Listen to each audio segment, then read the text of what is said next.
did his, and I go back. In Olympia history. I'm here with four-time Miss Olympia, Jay Cutler. It is an honor to be in the same room as you. Just first off, I had to get that out of the way. You competed against Ronnie Coleman 6 times in the Olympia, 4 of those times placing second.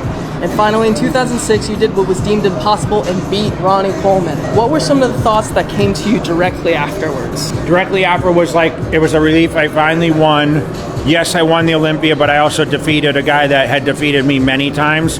But I also felt the pain of him because he was going for record 9. And of course, I was the first guy to come back in history to win a Mr. Olympia title against, a current champion. So there were a lot of thoughts and emotions, but respectfully, I was a little hurt that he couldn't win 9. Yeah. So I know it sounds kind of strange that, at my moment I was thinking about like his success, but it just shows my respect for the person that gave me a lot of motivation to even be there. No, I totally get it. I mean, you go against this guy and you guys are kind of pitted against each other, but at the end of the day, he's a worthy opponent, and then you finally beat him right as he's kind of like at the height, so I totally get it. Like you said, you eventually lost it to Dexter Jackson. In 2008, I lost to Dexter, and I came back the next year in 2009 to win it back. So what were some of the thoughts going through your mind during the loss, during the training coming back, and then finally the win? When I lost, I actually initially thought, like, is this it for me? Yeah. And then, you get a little confidence back, and then as the build-up saying, I'm better than Dexter Jackson, so I'm going to come back and win it. But there's always that uncertainty, like, is there going to be any political reason because maybe he was the new guy coming in? Yeah. And was my body able to peak again like it had in the past and when I was winning and being the champion? So there's a little always uncertainty to that. But at the same time, there was a lot of confidence. Like, as it started to come together, I knew that the package was unbeatable at that point by anyone. Yeah, and do you think that Ronnie Coleman, after losing to you and then stepping down, do you think that you kind of lost a little bit of what was pushing you so hard the next 2 Olympias? I lost a little bit of the necessity to be so big because the challenges I had after that with Phil Heath and Dexter and the guys, I didn't have the size to overcome with the current champion. They were a lot more like yes, more like aesthetic and more like obviously defined. So I tried to chase conditioning, which I did in 2008, knowing that Ronnie Coleman was not going to be there. I had won my second Olympia by then. Yeah. So I think it kind of threw off like my pace a little bit. I found myself in 2009 coming back with a size advantage and just overcame everyone alongside with conditioning. You competed against a lot of names in the world of bodybuilding.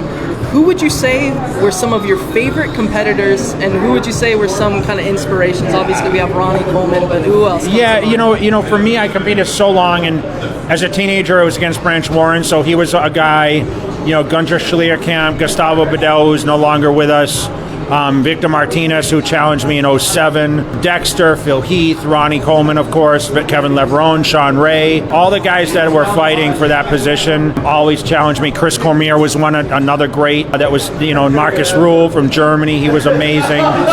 So we had a lot of great competitors that were chasing me down, but at the same time, I was trying to fend them off. Yeah. Everyone remembers the wins and the losses, but what were some of your favorite memories during your entire bodybuilding career? The training was the greatest part for me. So, whether I was training in Venice, whether I was training back in Worcester, Mass when I started, California, I moved out there, trained at a World Gym in Lake Forest, Crunch Fitness, going to Vegas, training at the Gold's Gyms there. My first Muscle and Fitness cover when I was 22 years old, that was 95. That was a great time, winning the pro card at the Nationals, which was a great year.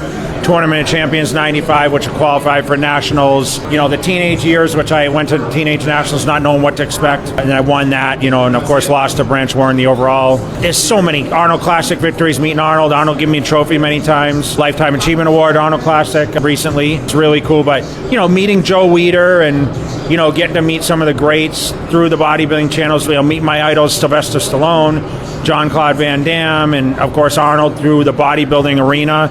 landed myself in California, trained amongst the best, moved from Massachusetts. I mean, the list goes on and on. There's so many great moments. It's hard to pinpoint exactly one, but bodybuilding's given me a crazy life, and I think I'm thankful that traveling overseas to some of the overseas events, pretty cool. Bodybuilding brings a lot of people together. We had families coming to see you, friends that came down. Finally, if you could go back in time and when you were 12 and decided that you wanted to become the best bodybuilder in the world, but you couldn't promise him that it would happen, what would you say?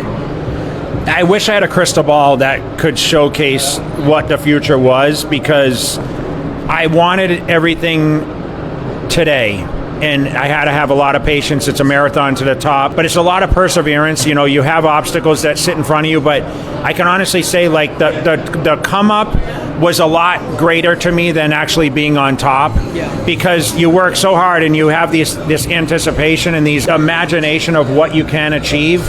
And I think for me, it just made it that much better, because the struggle was a little harder for me to get there. It wasn't just an easy rise. And I think that showcases, if you work hard enough and you believe in yourself, anything can come true. And more importantly, like, the challenges that you face is what drives us and gives us a better success when we do make it to the top. So enjoy the moments, because it's just a matter of time, and it's a distant memory, if that makes sense. No, of course. Thank you so much for taking the time to talk with me. You're a big inspiration for me, and you're one of the nicest guys that I came up to. This is super unreal being here, talking to you. Thank you so much. And keep working hard.